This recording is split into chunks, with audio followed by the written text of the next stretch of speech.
Surprise! I bet you didn't expect that, did you? In this video, we're going to actually delve into why is it that humans are fearful of the unknown? Why is it that we tend to get anxious when there's levels of uncertainty? And why is it that anxiety itself can lead to ordinary things feeling frightful? It all starts with essentially our stress response system.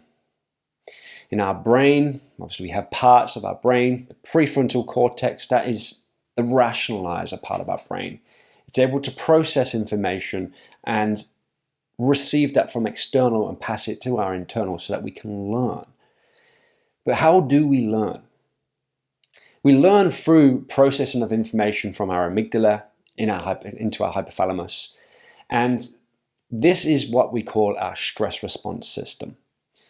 So the amygdala will essentially fire information through the limbic system, and that will condition certain things to create learning and memory. However, it actually involves expression of genes. When we're exposed to something that is novel, we don't understand, and therefore our body has to make a consideration of whether that uncertainty of the novelty is dangerous. It's making a threat assessment. In that threat assessment, that amygdala is trying to learn and to navigate something that is unfamiliar. And that is quite stressful on our body and our mind. Early on, we get the release of what are called immediate early genes. These are sent out almost immediately. And they're sent out to help shift proteins into plasticity so that we can learn new processes that are occurring. However, the stress response system itself is going to alter our nervous system, it's going to alter our hormonal system, and it's going to alter our immune system.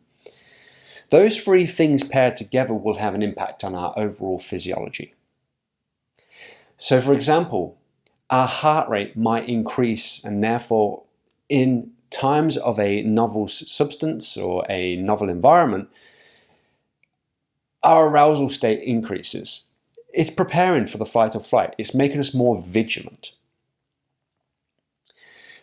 When the heart rate increases or the breath rate increases, that is going to alter us at the level of the metabolic system. So we may move more into an acidotic state or an autolytic state, or we may actually stay within the realms of normal pH ranges. This, however, is going to impact our brain. Those immediate early genes are receiving information of what's actually currently going on.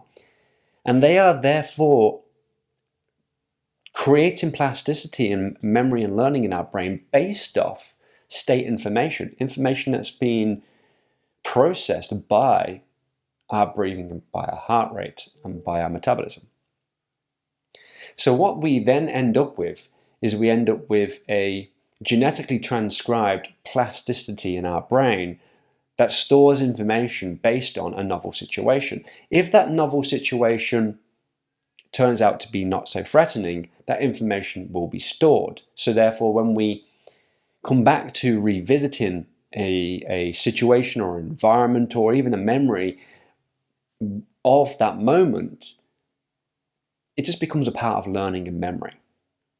However, if that novelty turned out to be a threat and that created a fearful sensation, that new thing, that environment will be conditioned to fear.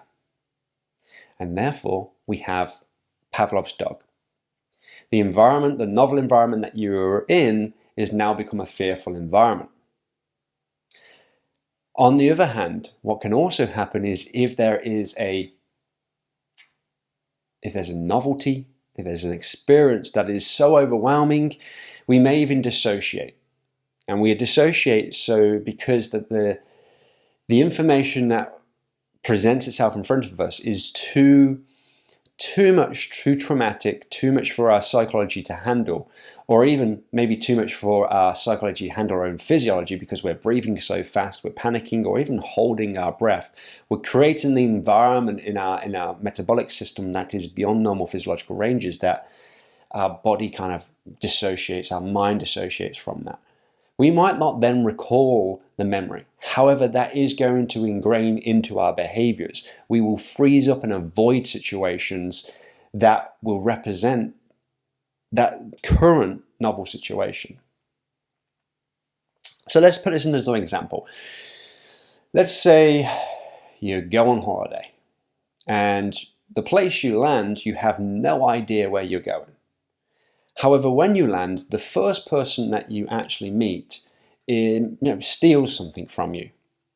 And therefore, your first experience in this new country is a fearful experience. What is that likely to then do for the rest of the experience of that holiday?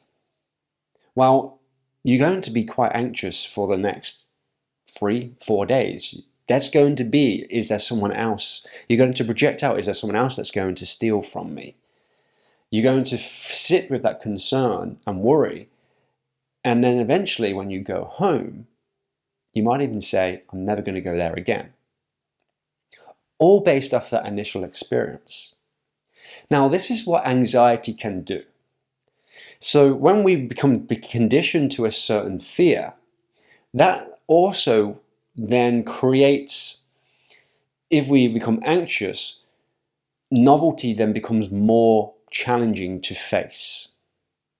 So depending on the level of anxiety you already have, if you're a high anxiety individual versus a low anxiety individual, novel concepts, uncertainty and the unknown become very challenging, and therefore we can get stuck in life. So we can get stuck because we struggle to face our fears, we struggle to face the unknown, we struggle to face when things get uncertain, and therefore we get trapped in a bubble. And that can be quite challenging for people because we want to have a life that's fruitful, flourishing. We want to meet people. We want to learn. In fact, human beings have this innate drive, this seeking system that wants us to move towards a vision, wants us to procreate, have children, have partners, have life, have meaning.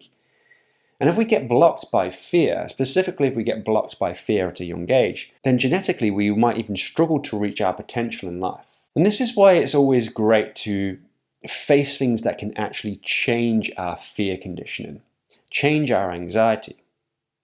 So I talked about these immediate early genes earlier on that are expressed and really help cement fear conditioning and learning into our mind. And it's been shown in the literature that actually things like hypnosis and psychological change and psychotherapy and even breath work can actually alter the genetic expression again, so we can change down at the level of the genes what this fear actually means. So in essence, when we actually face fears through getting support, through acting out and reaching out for changes in our breathing, to learn to regulate ourselves, to have therapy, maybe to expose ourselves to fears, we're actually changing our genetics and allowing ourselves to reach a greater potential in our life, which is what we all want, and it's what you want. So make the change.